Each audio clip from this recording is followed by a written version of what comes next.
రెండో రోజు గుజరాత్ పర్యటనలో ఉన్న పీఎం మోడీ మరోసారి పాకిస్తాన్ కు హెచ్చరికలు జారీ చేశారు. ఇది ఉగ్రవాదులతో పాకిస్తాన్ చేయిస్తున్న దాడులు కాదు, నేరుగా ఆ దేశమే మనపై జరుగుతున్న దాడి. అందుకే టెర్రరిస్టులు మరణిస్తే అధికారిక లాంఛనాలతో అంత్యక్రియలు జరుపుతుంది అని అన్నారు. वीरों की भी भूमि है।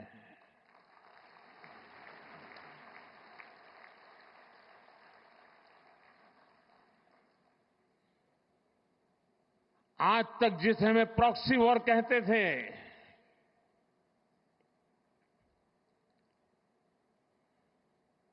6 मई के बाद जो दृश्य देखे गए, उसके बाद हम इसे प्रॉक्सी वॉर कहने की गलती नहीं कर सकते हैं। और इसका कारण है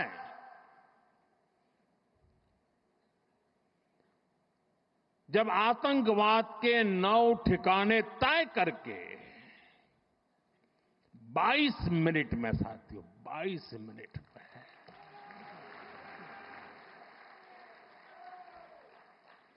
उनको ध्वस्त कर दिया।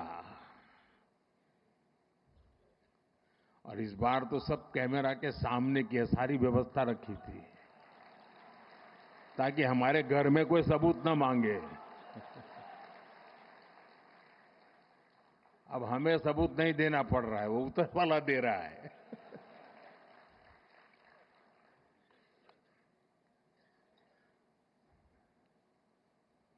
और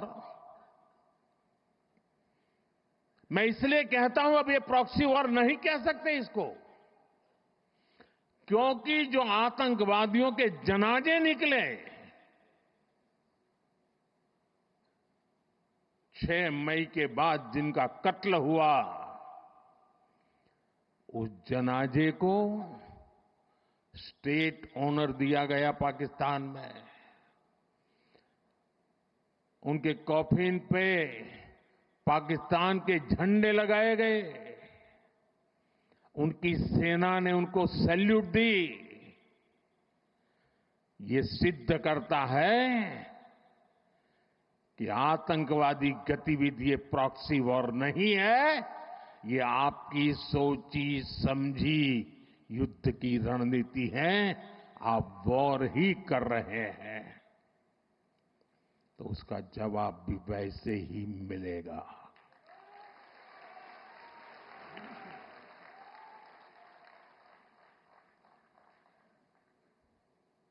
हम अपने काम में लगे थे, प्रगति के राह पर चले थे।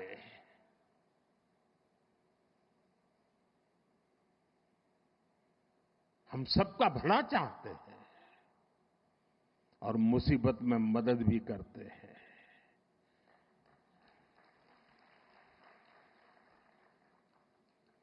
लेकिन बदले में खून की नदियां बहती है।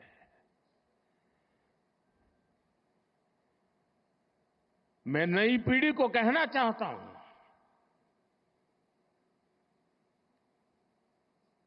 देश को कैसे बर्बाद किया गया है।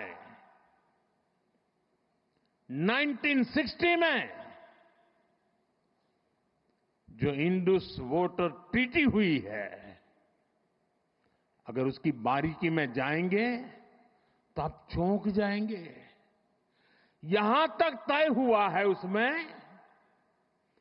कि जो जम्मू कश्मीर की अन्य नदियों पर डैम बने हैं, उन डैम का सफाई का काम नहीं किया जाएगा, डिसिल्टिंग नहीं किया जाएगा, सफाई के लिए जो नीचे की तरफ गेट है वो नहीं खोले जाएंगे।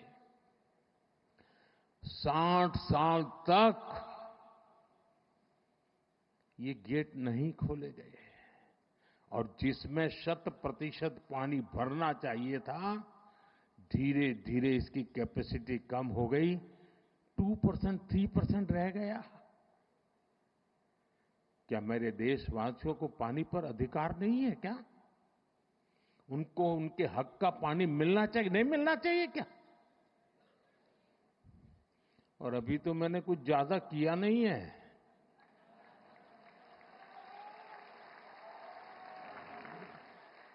अभी तो हमने कहा है कि हमने इसको एबेंस में रखा है, वहां पसीना छूट रहा है। और हमने डैम थोड़े खोल करके सफाई शुरू की। जो कूड़ा कचरा था वो निकाल रहे हैं। इतने से वहां फ्लड आ जाता है। साथियों, हम किसी से दुश्मनी नहीं चाहते हैं। हम सुख चैन की जिंदगी जीना चाहते हैं। हम प्रगति भी इसलिए करना चाहते हैं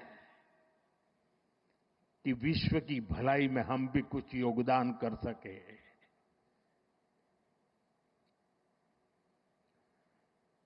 और इसीलिए हम एक निष्ठ भाव से कोटि कोटि भारतीयों के कल्याण के लिए प्रतिबद्धता के साथ काम कर रहे हैं।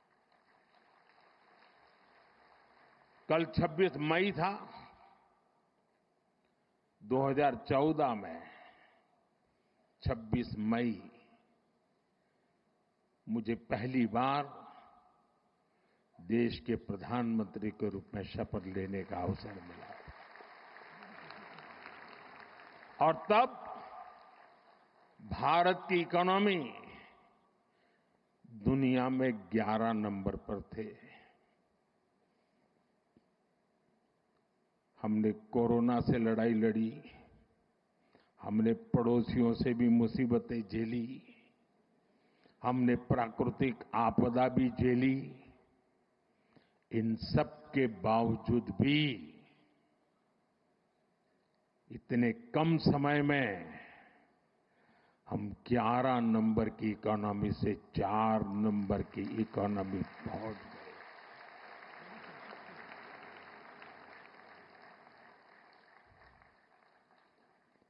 क्योंकि हमारा ये लक्ष्य है। हम विकास चाहते हैं, हम प्रगति चाहते हैं। और एक के बाद योजनाएं। और साथियों, मैं गुजरात का ऋणी हूं। इस मिट्टी ने मुझे बड़ा किया है।